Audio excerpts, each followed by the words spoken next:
আমরা আজকে intermediate level 1 এর একটা কোর্স, সেটা আইসিএবির ইন্টারমিডিয়েট ফাইন্যান্সিয়াল অ্যাকাউন্টিং। তো খুবই ক্রিটিক্যাল একটা সাবজেক্ট এবং সবচেয়ে কম পাস করে এমন একটা সাবজেক্ট নিয়ে আজকে আমরা আলোচনা করব। তো আজকে আমরা জাস্ট যেটাকে বলা হয় হচ্ছে আপনার কোশ্চেন অ্যানালাইসিসটা আমরা আজকে করবো। তো কোশ্চেন অ্যানালাইসিসে আমরা যেটা দেখবো যে আসলে কোথা থেকে আমরা মূলত এখানে কোশ্চেন গুলো আসে এবং কিভাবে কোশ্চেন গুলো হয়। তো এটা একটু আপনাদের সাথে অ্যানালাইসিস করবো এবং হচ্ছে আপনার জাস্ট একটু দেখার চেষ্টা করবো যে সিলেবাসের যে স্ট্রেসটা সেটা আমরা দেখবো। তো আরেকটা জিনিস আপনাদের মূল প্ল্যানিংটা একটু দেখাই দেবো যে আসলে কিভাবে হচ্ছে আমাদেরকে পড়তে হবে। তো ইন্টারমিডিয়েট যে লাস্ট যেই এক্সামটা ছিল সেটা হচ্ছে সিএমএ মে 2025 এক্সামিনেশন, সেটার একটা কোশ্চেন আমি এখানে নিয়ে আসছি। তো এখানে আপনার ইন্টারমিডিয়েট ফাইন্যান্সিয়াল অ্যাকাউন্টিং এ আপনার কি আছে যে আমরা সবাই জানি যে এটা মার্ক হচ্ছে আপনার 100 মার্কের একটা কোশ্চেন, আপনার 3 ঘন্টা এখানে দেয়। তো এখানে আমরা যদি একটু কোশ্চেনে চলে যাই যে আপনার এখানে কি কোশ্চেন আসে। তো আমি আসলে কোশ্চেনটা দেখতেছিলাম সেশনের আগে। তো পুরোপুরি হচ্ছে আপনার কোশ্চেনটা একেবারে আইএসএন আইএফআরএস বেসড। তো প্রতিটা কোশ্চেনে আপনার প্রত্যেকটা আপনার আইএসএন আইএফআরএস কে টাচ করছে। তো এখানে যতগুলো আইএসএন আইএফআরএস আছে আমি আমার চোখে দেখা, তো প্রতিটা আইএসএন আইএফআরএস আমার যে একটা কোর্স আছে যে আইএসএন আইএফআরএস এর, তো ওখানে আমরা যে 25টা আইএসএন আইএফআরএস শিখাই, তো ওখান থেকে আপনার এগুলো দেওয়া আর কি, মানে ওই আইএসএন আইএফআরএস থেকে আপনার ওরা ই করছে আর কি।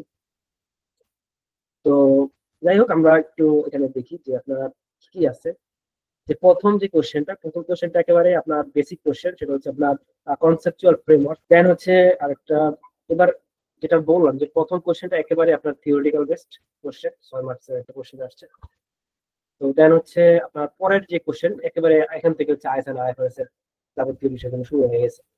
তো এখানে আমি যেটা দেখতেছি যে এখানে আপনার বন্ডের একটা কোশ্চেন আসছে, যেটা হচ্ছে আপনার পিওরলি আপনার আইএফআরএস 9 এর একটা কোশ্চেন।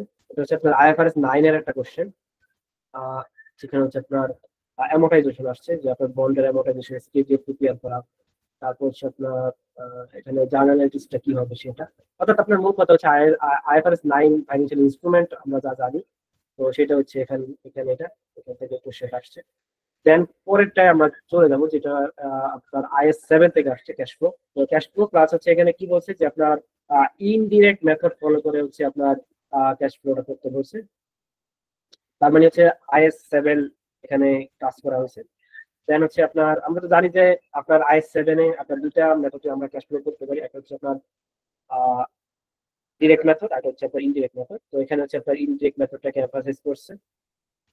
দেন হচ্ছে আমরা কোশ্চেন 3 এ চলে যাই। কোশ্চেন 3 এ পিওরলি যেটা আসছে সেটা হচ্ছে আপনার রিলেটেড পার্টিস, অর্থাৎ আইএস 24 থেকে আসছে। আচ্ছা, একটু লিখে দিলে আপনাদের ক্লিয়ার হবে। আইএস 7 থেকে আসছে এটা।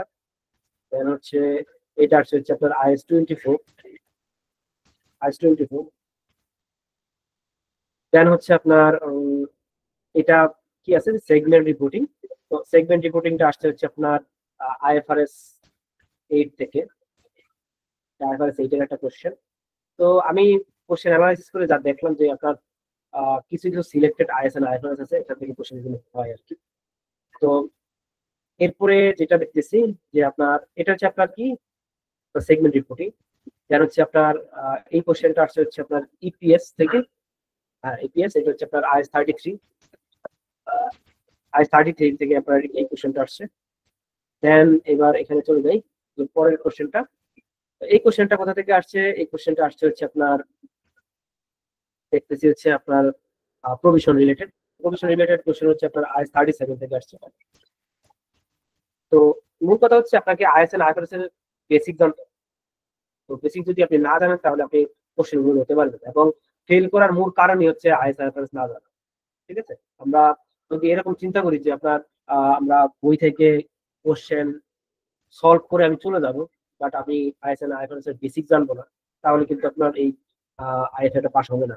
ঠিক আছে, যেমন আপনি আপনি দেখেন যে আমি কোশ্চেন দেখে কিন্তু বলতে পারতেছি যে কোনটা কোথা থেকে আসছে, আমি কিন্তু অ্যান্সারও ধরি নাই, কিছুই ধরি নাই, যদিও এখানে আমি একটা বলতে পারি যে একটা অভিজ্ঞতা থেকে বলতেছি। বাট মোট কথা হচ্ছে আপনি যদি আপনার প্রতিটা কোশ্চেনে যদি আপনি রিফ্লেক্ট করায় দিতে পারেন যে এই যে কোশ্চেন আমি অ্যান্সারটা করবো, according to IAS 24 related party হচ্ছে এটা, এবং ডিসক্লোজার কি। আপনি যদি এই আইএসটাকে আপনি আইডেন্টিফাই করে না লিখতে পারেন তাহলে কিন্তু আপনার পাস হবে না, ঠিক আছে।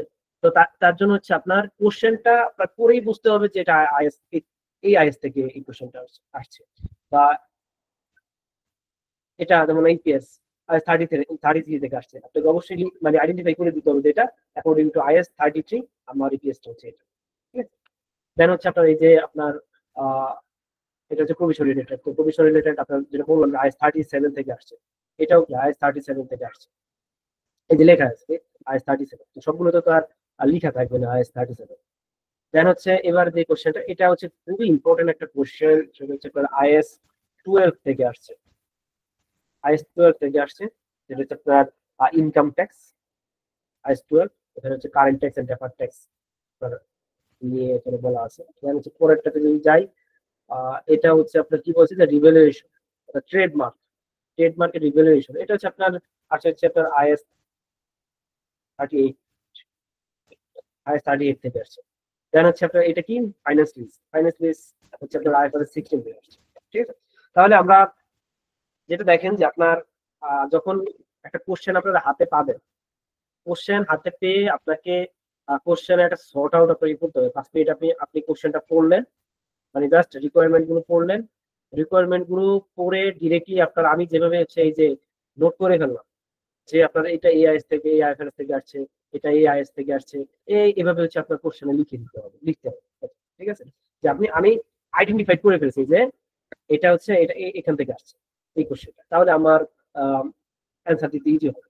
অর্থাৎ তার মানে প্রথম আইফাতে পাস করার জন্য আপনাকে IFRS ভালোভাবে বেসিক জানতে হবে। বেসিক না জানলে কিন্তু আপনি আসলে কোশ্চেন ধরে বুঝতে পারবেন না যেটা কোথা থেকে আসছে।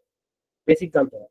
দেন হচ্ছে আপনি আইডেন্টিফাই করে লিখলেন যে আপনার এটা AIS থেকে আসছে, এটা AIFRS থেকে আসছে, দেন হচ্ছে আপনি অ্যান্সারে চলে যাবেন। তো এই হচ্ছে আপনার আইফার কৌশল আর কি। তো প্রথম এই ফেল করার মেইন কারণটাই হচ্ছে আসলে আমরা আইডেন্টিফাই করতে পারি না। তো আইডেন্টিফাই আমাদেরকে করতে হবে, এবং আমাকে IAS এন্ড IFRS বেসিক করতে হবে, ঠিক আছে। তো এখানে আমরা দেখেন প্রতিটা কোশ্চেন কিন্তু IAS এন্ড IFRS থেকে আসছে, এর বাইরে কিন্তু একটা কোশ্চেনও আসে না, ঠিক আছে। কনসেপচুয়াল ফ্রেমওয়ার্ক এটাও কি একটা মানে স্ট্যান্ডার্ডের অংশ, ঠিক আছে।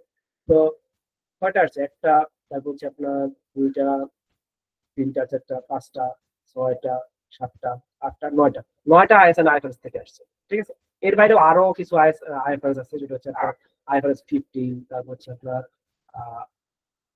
ইম্পর্টেন্ট আরো কিছু IAS, যেমন IAS 8, IAS 10, IAS 2, এগুলো কিন্তু আপনার যেটা বলা হচ্ছে আপনার সমানভাবে আপনার গুরুত্বপূর্ণ। তাহলে আমরা এটা বুঝলাম, এটা হচ্ছে আপনার সিলেবাস।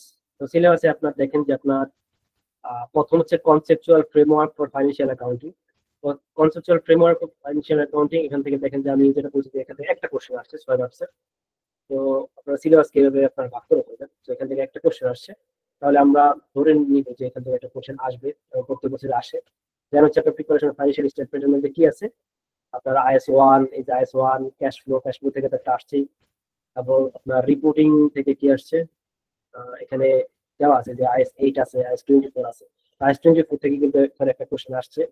তারপর হচ্ছে IAS 33 থেকে একটা কোশ্চেন আসছে, IFRS 8 থেকে একটা কোশ্চেন আসছে। তো IFRS 5 এডিশনালি আবার মানে আপনাদের পড়তে হবে। দেন হচ্ছে আপনার IAS 8 থেকে আপনার মেয়েতে আসে নাই, অন্য সময় হয়তো আসতে পারে। দেন হচ্ছে আপনার কি আছে যে আপনার এই যে IAS 37, IAS 10, এগুলো আপনার পড়তে হবে। দেন হচ্ছে আপনার এখানে আর কি কি IAS আছে, IAS 2 আছে, IAS 16 টাও আছে, কারেন্ট IAS 16 টা, এই যে IAS 16 টা হচ্ছে এটা PP, particular equipment, intangible asset, IAS 38, lease, IFRS 16। তারপর হচ্ছে আপনার নন কারেন্ট লায়াবিলিটিস।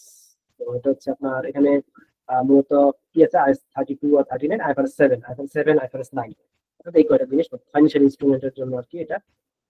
দেন হচ্ছে আপনার রেভিনিউ রিকগনিশনের জন্য IFRS 15, ট্যাক্সেশনের জন্য হচ্ছে আপনার IAS 12।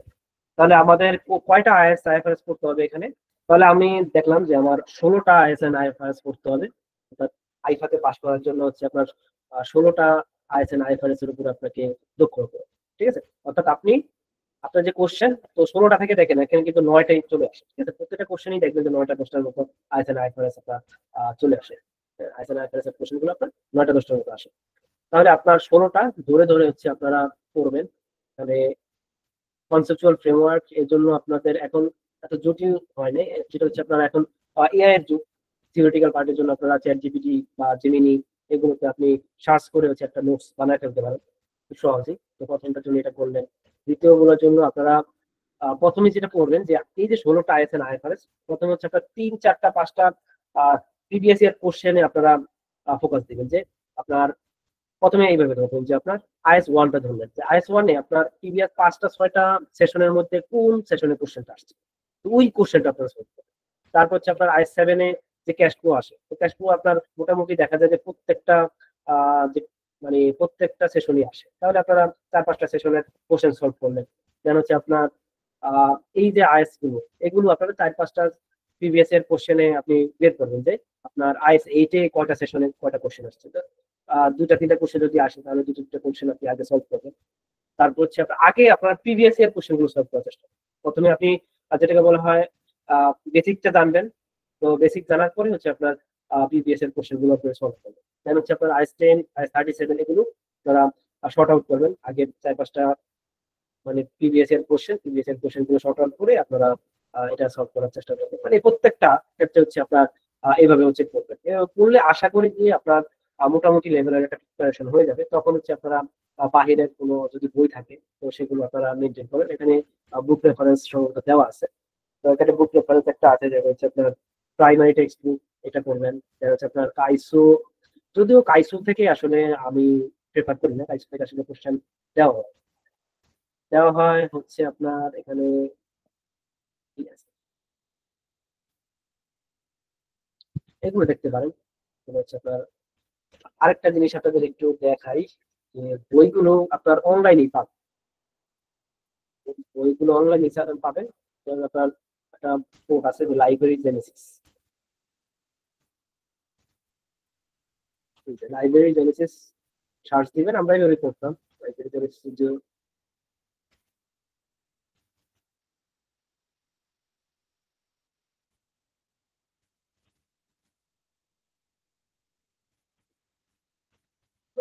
এই বইটা এখানে একটু সার্চ দেবেন আপনার এতটুকু নিয়ে একটু সার্চ দিয়ে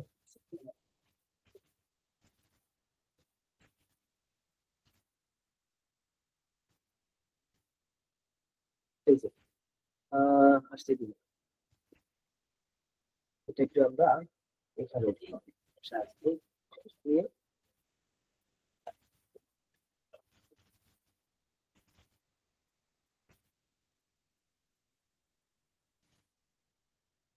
এখানে আপনার ফুল টেক্সটে সার্চ দিলে আপনার নিচে চলে আসছে, দেখছেন?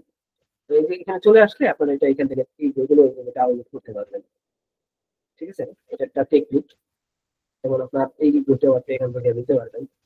আপনি সার্চ দিন,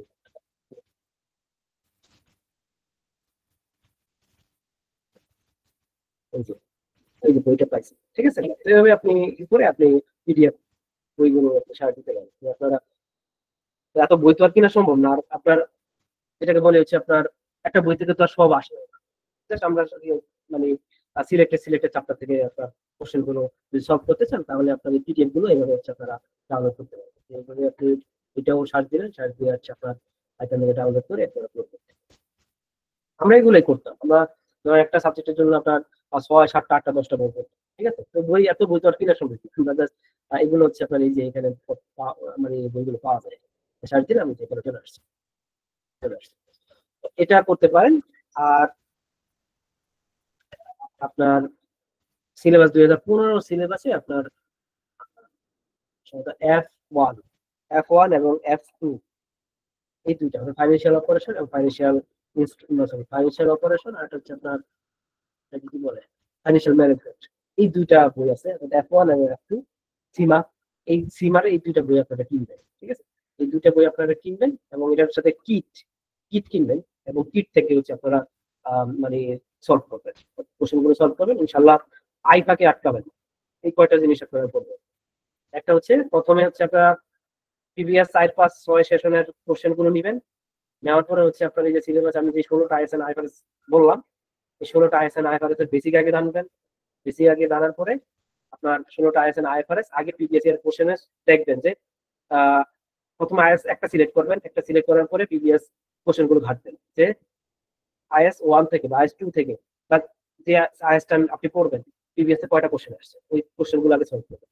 তারপর হচ্ছে আপনারা যদি এডিশনাল বই পড়তে চান তাহলে যেটা আমি দেখালাম যে বই নামিয়ে নেমে সলভ করতে পারেন। আরেকটা হচ্ছে আপনার সিমার 2015 সালের যে সিলেবাস, এটার হচ্ছে আপনারা যেটাকে বলা হচ্ছে আপনার কিট, এই কিট গুলো পড়বেন, কিট গুলোর কোশ্চেন গুলো সলভ করবেন, তাহলে হচ্ছে ইনশাল্লাহ আইপা আপনারা পারবেন। এই হচ্ছে এটার মূল স্ট্র্যাটেজি, পাশের জন্য স্ট্র্যাটেজি। ঠিক আছে, তো এটা একটা জটিল কিছু না, আপনাদের জাস্ট পড়তে হবে। এই যেভাবে আমি বললাম এইভাবে হচ্ছে ধরে ধরে আপনারা জিনিসগুলো করবেন, তাহলে আর আইপাকে ইনশাল্লাহ আসবে। ঠিক আছে, তো এই হচ্ছে আজকের আমার সেশন। তো আমরা এভাবে সেশন